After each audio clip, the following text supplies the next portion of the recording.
নমস্কার। আজ ভারতের ৮০তম স্বাধীনতা দিবসে আমরা সুরাঙ্গনের পক্ষ থেকে সকলকে আন্তরিক প্রীতি ও শুভেচ্ছা জানাই।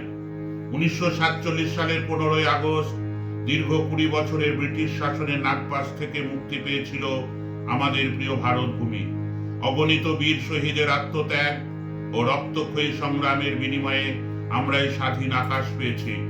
কিন্তু স্বাধীনতা মানেই শুধু পরাধীনতা থেকে মুক্তি নয়, এর সাথে জড়িয়ে আছে দেশ গড়ার গুরুদায়িত্ব। আমরা ভারতবাসী, আমাদের মাতৃভূমি ভারতকে নিয়ে আমরা অত্যন্ত গর্বিত। এই পুণ্যভূমিতে জন্ম নিতে পেরে আমরা নিজেকে ধন্য ও পরম তৃপ্ত মনে করি।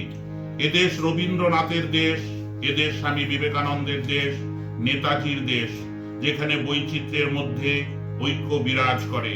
দেশের স্বাধীনতা রক্ষায় বিপ্লবীদের আত্মত্যাগ, বীরত্বের কথা স্মরণ করে এবারে আমাদের নিবেদন, ভারত আমার জন্মভূমি, ভারত আমার দেশ।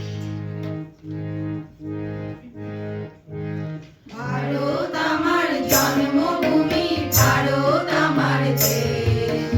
এই দেশেতে জন্ম নিয়ে আছি আমি বেশ, আছি আমি বেশ। ভারত আমার জন্মভূমি, ভারত আমার দেশ।